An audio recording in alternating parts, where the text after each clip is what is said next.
यार कईक तो को यार काकी पर एक शायरी आवा दो યાર તું શું યાર ઉભો રે. ઓ પ્રિયે ઉભી રહે, પૂરું થવા દે. ઓ પ્રિયે, મને એમ થાય છે કે હું તારા હાથનો રૂમાલ બની જાઉં. મને એમ થાય છે કે હું તારા હાથનો રૂમાલ બની જાઉં, પણ તને જે હિસાબે શરદી થઈ છે ને મારી હિંમત નથી થતી. એક ટાઈમ હતો જયારે મારા નામથી પણ લોકો ધ્રુજતા હતા. આ તો કેમ ધ્રુજતા હતા એ કોને? પણ શિયાળામાં તમે લોકોની રજા લઈને ભાગી જતા હતા, તે ધ્રુજે જ ને. તો આ બધું બોલવાની જરૂર છે પણ તારે? હું માંડ પેલો ખોફ તૈયાર કરું છું. આ કરો ખોફ. भाई लोग, ये तुम्हारा किशोर बाबा 23वीं तारीख को गुरुवार के दिन सुबह 11 बजे रेडियो सिटी इंडिया के फेसबुक से लाइव दिखेगा. पण अपन होगा फेसबुक की ऑफिस में मुंबई से लाइव संवाददाता किशोर के साथ मुंबई रेडियो सिटी. ના છેલ્લે સમાચાર જેવું લાગ્યું નહીં? વાંધો નહીં, તમે નીકળો અત્યારે, બધા તમને લાઈવ જોઈશું અમે. Stay tune with radio city 91.1. કિશોર કાકા ને કાકી આપણી સાથે બેઠા છે. કાકા શું વાંચો છો? આ તારી કાકીએ જનરલ મેડિકલ ચેકઅપ કરાયો, એનો રિપોર્ટ વાંચું છું. જો ડોક્ટરે બધું બંધ કરાવી દીધું. ઘી વાળું નહીં, તેલ વાળું નહીં, પીઝા બર્ગર પાસ્તા નહીં, ચાઇનીઝ પંજાબી નહીં, ભાત પણ નહીં. યાર તો ખાવાનું શું? અરે બસ હવે ગરમ પાણીમાં ખારી બિસ્કિટ બોડીને ખાવાના. કાકી, તમારા માટે એક પ્રશ્ન છે. આપણા લિસનર લક્ષ્ય એમણે તમને પૂછ્યું છે કે રક્ષાબંધન વખતે મહેશ આવવાનો? કાલા ખટ્ટા તો આવે જ ભાઈ. આ તો આવે, એમાં શું છે? મારો ભાઈ છે અને આપણું ઘર એ એનું જ ઘર કહેવાય. હવે તો ઘરમાં હું તવો ના રાખું. જો રાખડી તો બાંધવી જ પડશે ને એને. બિચારા મહેશને તમારા માટે કેટલી લાગણી છે ખબર છે? લાગણી હોય તો ફોન પર પતાવી દેવાય અમુક વાતો તો. એને આ વખતે બહાર ફરવા લઈ જજો. ઓકે? જો અત્યારથી જ મેં તને કહી દઉં છું કે એની હાથે મેં બહાર નથી જવાનો. કેમ? અરે એની સાથે ચાલતો ચાલતો આમ મેં બહાર જતો હોઉં છું ને તો કોક એમને મને લોટ આપી જાય છે, ચોખા પકડાઈ જાય છે. ભાઈ જાણે મને હું સમજતા હશે લોકો. એટલો બધો કાળો અને ગરીબડો લાગે છે ને.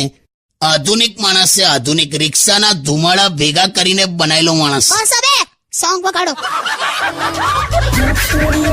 મારી ફ્રેન્ડ છે ને દક્ષા, એની છોકરી છે અંકિતા, તો એ હિરોઈન થઈ ગઈ અને મને હમણાં કહેતી હતી કે ખાખી તમે બ્યુટીફુલ છો, તમે ઇન્ડસ્ટ્રીમાં ટ્રાય કરી શકો છો. જપનેલી જપને તું. હવે તું તો ઈચ્છા વિરુદ્ધ પણ મેં માની લીધું તું બ્યુટીફુલ છે બસ. પણ હવે અત્યારે જમાનો જો, અત્યારે વોટ્સએપ નો જમાનો છે. તું પેજર જેવી છે ને. એટલે પણ અત્યારની ફેશન તે જોઈ છે? આ મેગેઝિન પડી છે ને, આ ટેબલ પર ખોલ એના પાના અને જો મોડેલો બધી. પહેલાની હિરોઈનો કેટલા કપડા પહેરતી હતી, કેટલા એક પછી એક કપડાના લેયર જ હોય, કોબીચ જેવી. અને આમ શૂટિંગ પર આવે ને એટલે એમના કપડા મોટા મોટા બ્રીફકેસમાં આવે. અને અત્યારનું જો ટિફિનમાં કપડા આવે છે. અરે એવું બધું નથી પહેરવાનું. પણ મારે આ તો એનો ભાઈ છે ને, રાઇટર છે જીતુ, એક સરસ લખશે ને મારા માટે. અલા જીતુ રાઇટર છે જ નહીં. આ એ પહેલા બાથરૂમમાં લખતો તો બધું, દિવાલો પર પણ લખે છે હજુ પણ. હવે દરિયા કિનારે રેતીમાં. પણ હું ખરેખરમાં આમ પૂછું તો હિરોઈનમાં ચાલુ? આદુ જેવી ફિગર છે તારી. આદુની કોઈ ફિગર હોય? ટોટલી શેપ વગરનું હોય. તું એ સમજાવજો.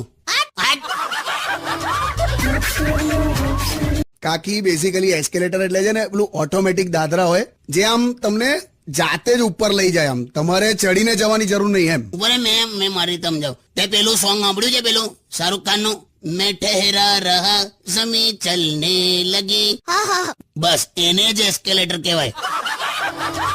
કૂદાકૂદ ના કરતી પછી પ્લાસ્ટર ના પોપડા પડે છે. નથી મારું વજન એટલું બધું. સોસાયટીના ગાર્ડનમાં પેલી પતરાની બેન્ચ બનાવેલી, તે બેન્ચની એક સાઈડ તું બેઠી, તે એવી તૂટી અત્યારે છોકરાઓ લપસણી ખાય છે એના ઉપર. ચાલ હવે સોંગ્સ વગાડ. આ તો બધું મારા પર આવ્યું. હાલે હમણાં તો એક છોકરી મને મળી તો મને કે વાવ કાકા વાવ, કે તમે તો કે રેડિયો પર આવી જાવ છો ને. તો મેં તો કીધું મેં તો ઘેર પણ આવી જાઉં છું. પછી જતી રહેલા ગભરાઈને. શું નામ હતું છોકરીનું? કરિશ્મા. ઓ કરિશ્મા. એટલે એવું કઈ નહીં બે, જે નામમાં માં જોડાઈ જાય ને એમાં પછી ફિલિંગ ના આવે. ઓકે હું ઓકેલી. હવે ચાલો ઉભી થા. હવે ઊંધો લોટો પડ્યો એવી બેહી રહે છે. Stay tune with radio city 91.1. જૂનામાં જૂનું શું મળ્યું માળિયામાંથી? મારી ગર્લફ્રેન્ડ નો લવ લેટર મળ્યો. બોલ. સાવ ગપ્પા મારે છે. કોરું પાનું હતું ખાલી. એ તો એ વખતે બોલચાલ બંધ હતી અમારી એટલે. જાવ ને યાર. દિવાળીમાં હું ઘરે આવું એટલે શું ખવડાવશો? તું આવજે ને ખાલી બંને બહાર ખાઈ આવીશું. કેમ કાકી કશું બનાવવાનું નથી? અરે મને કશું બનાવવા જ નથી દેતા. અલા પણ શીરો બનાવે એમાં હિંગ અને અજમો કોણ નાખે? તમને શું ખબર પડે? કોઈ વેરાયટી છે તમારી લાઈફમાં? આ ગઈકાલે મેં તમને એવું કીધું કે તમે રસોડામાં જાઓ અને એમાંથી ગરમ મસાલાનું પેકેટ લેતા આવજો. પણ ક્યાં હતું? મને નતું મળતું. મને હતું જ, તમને નહીં મળે એટલે જ હું પહેલેથી જ લેતી આવેલી. જો છે ને તારે કઈ કામ જ કરવું હોય ને તો મારું પેલું જે કબાટ છે ને ખાનું એ મને સાફ કરી આપજે. 8 વર્ષથી તે મારા કપડાનું કબાટ સાફ નથી કર્યું. શું 8 વર્ષથી? જલાઈ ગઈ તું. શું ચલાઈ ગઈ? કઈ રીતે જલાઈ ખબર છે? તું પેલા ન્યૂઝપેપર પાથરે છે કબાટમાં, પછી એના ઉપર કપડા ગોઠવે છે, બરાબર? હા 2009 ના ન્યૂઝપેપર છે. ચોટીલામાં કોક લૂંટફાટ થઈ હતી એવું લખેલું. સારું, આ વખતે કરી આપીશ બસ. એટલે બધા પોતપોતાના કબાટમાં જોઈ લેજો ન્યૂઝપેપરો બધા ક્યારથી સાફ નથી થયું તે. સારું હવે છે પણ હવે કેવું આમ મારો સ્વભાવ એવો છે ને, મને નાનપણથી છે ને મદદ કરવાની ટેવ છે. હા મને ખબર છે. તો પછી વાળી ગઈકાલે તું એક નાના બાળકને વેફર ખાવામાં મદદ કરતી હતી ને, બિચારું ખુશીના મારે એટલું બધું રડ્યું. બસ હવે એ બધું કહેવાની જરૂર છે? બેહી જા છોન મને. ના હવે ચાલો હું નીકળું જ છું. હારું ચા ઘેર જાજના નીકળ. પેલું બોલી જા છેલ્લું વાળું. So, stay tuned with Kishore Kaka only on Radio City 91.1. એ આમ પલંગ પર આમ સૂતો તો આ મારી બાજુમાં બેઠી હતી આમ, તો અચાનક રડવાનું ચાલુ કર્યું. એકદમ રડી, એકદમ. હું તો એકદમ બેઠો થઈ ગયેલો. મેં કીધું શું થયું, કેમ રડે છે? તો કે મને એવો વિચાર આવે છે કે તમે નહીં હોવ ત્યારે મારું શું થશે. બોલ, બેઠા બેઠા આવા વિચારો કરતી હતી. અરે એ તો આમ જ હવે નવરી બેઠી બેઠી આમ ત્યાં શાંતિથી બેઠી હતી ને, તો છે ને સામે પેલી લાઈફ ઇન્સ્યોરન્સની ફાઇલ ટેબલ પર પડી હતી, તો ત્યાં મારી નજર ગઈ ને એટલે પછી ત્યાંથી વિચારો શરૂ થયા અને મારા પર પૂરા થયા. So, Kaki, you look so beautiful. Thank you બોયલું. એ શું હે? આમ જ કીધું બે. ના બરાબર બોલ્યો. એકચ્યુઅલી છે ને મેં નવી નક્કોર હમણાં જ મસ્ત સાડી લીધી છે, તો આ મસ્ત મેં પહેરી જો ને, કેવી લાગુ છું? મસ્ત મસ્ત એકદમ જોરદાર. તમે તો કહો હું કેવી લાગુ છું એમ. હવે છે ને આ એક એવો સવાલ છે ને કે જેમાં સત્ય એ શાંતિની સામે એટલે આવા કેવા ફાલતુ જોક પણ આવે જ સારા નહીં. મને પણ એવું જ થાય છે, પણ છે ને બંદૂક સરળતાથી મળતી નથી એટલે બસ. તું બહુ બોલીશ નહીં, આવે સેજ વેલ્યુ રાખ. મારી પોતું તો હું મારું છું. શું વાત કરો છો? એટલે હું નથી કહેતી એમને પોતું મારવાનું. એમાં છે ને અમારી જે નવી કામવાળી આવી છે ને થોડીક આમ બ્યુટીફુલ છે, તો એને હેલ્પ કર્યા જ કરે છે દરેક કામમાં. એમાં ને એમાં પેલી બધું કામ એમની પાસે કરાવી લે છે. બોલ. પણ મસ્ત છે હા લુચ્ચી. બસ હવે ચાલો ઘરે. હજુ તો આમ મારે પેલી સાડીઓનું સેલ લાગ્યું છે ને ત્યાં થઈને જવાનું છે, બીકોઝ યુ નો 5 રૂપિયામાં સાડી, 10 રૂપિયામાં તો ભરે સાડી મળે છે. બોલ. બે સાડીના ભાવ નથી, સાડી ધોવાના ભાવ છે. લોન્ડ્રીની દુકાન છે. હું લી કઈ નહીં, નીકળો તમે લોકો અને શાંતિથી જજો. હા, અમે આ ફર્સ્ટ ચલાવતા જ નથી. એટલું સ્લો ચલાવે છે ને કે ચાલુ સ્કૂટરમાં મચ્છર કરડી જાય. તે તું જો તો હવે કેવું ફાસ્ટ ચલાવું છું. પેલા મ્યુચ્યુઅલ ફંડ ની એડવર્ટાઇઝમેન્ટ નું એનાઉન્સમેન્ટ થાય એવું. જય શ્રી કૃષ્ણ. પણ કાકી બ્યુટી પાર્લરમાં એકદમ આમ શું કામ? એટલે વેકેશનમાં કશે જવાના છો શું? હું કશે નહીં, ખાલી મારા પિયર જવાની છું અને આ કશે જવાના છે. ક્યાં જવાના તમે? એ તો ખાલી 2 દિવસ પાટણ જવાનો છે. તમે પાટણ જવાના છો? વાવ. છેલાજી રે મારે હાટુ પાટણ થી પટોળા મોગલાવજો. એમ એ પટોળા કેટલા મોંઘા હોય ખબર છે? કેટલા? 50,000 થી શરૂ થાય, 10 લાખ સુધી મળે છે. કેટલા મોંઘા આવે છે? તારે છેલાજી છોલાઈ જાય ખબર છે આમાં?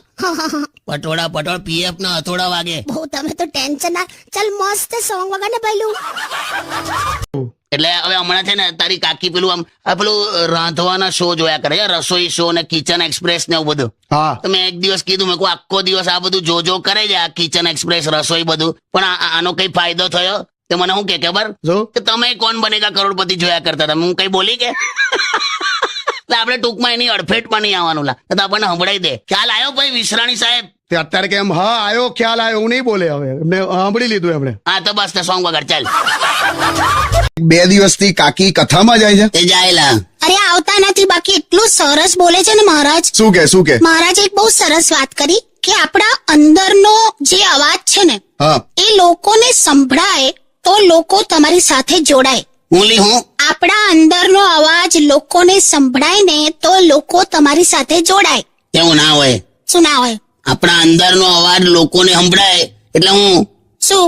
નસકોરા બે જાવ ને હવે એ જ થયું ને, આપણા અંદરનો અવાજ લોકોને સંભળાય એટલે નસકોરા. જો સંભળાય તો લોકો તમારી સાથે જોડાય ના, તમારાથી છૂટા પડી જાય. બે છે ને તમે તમારું લોજિક તમારી પાસે રાખો યાર. પેલા મહારાજનું ને તમે ક્યાં તમારું બધું ગોઠવો છો? એટલે તમે જાઓ કથામાં. મેં તો ઘરે જ અનુભવ કરી લઉં છું આનો, કેમ કે મહારાજની કથા હોય કે પત્નીની વ્યથા હોય એ એક જ જેવી હોય.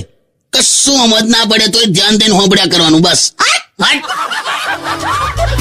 તમારો અવાજ તો પેલો ફાટેલા બંબુ જેવો છે. યુનિક અવાજ છે, યુનિક. હોશિયારી, ઓડકાર ફસાઈ ગયો એવો. એ જે હોય પણ છે ને તમે છે ને આ થોડું પેટ ઉતારો યાર.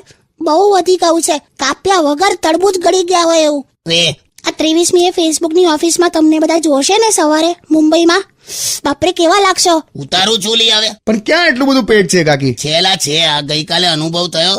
બાઇક લઈને પેટ્રોલ પંપ ગયો, મારું પેટ એટલું બધું બહાર આવી ગયેલું ને ટાંકી પર. તે પેલો એવું બોલ્યો, બોલો કે કઈ ટાંકીમાં નાખું. અલા, પછી મેં આમ અંદર આમ ઊંડો શ્વાસ લીધો, પેટ અંદર ગયું ત્યારે બાઇકની ટાંકીનું ઢાંકણું દેખાયું. હારું હારું, આ પેટ કેમનું ઉતરે યાર. હું કહું તમને, તમે છે ને રોજના હવે 3 ઈંડા આપવાનું ચાલુ કરી દો તો 2 મહિનામાં ઉતરી જશે. રે પોલ્ટ્રી ફાર્મ મેં મરગી જવું. મસ્તી કરો. ગુબ્બો માર દઈશ પેટમાં. પેટમાં ના મારતા યાર, સવારે જ નાન ખટાઈ ખાધી છે, તૂટી જશે. જો ને કેવા જવાબો. હટ.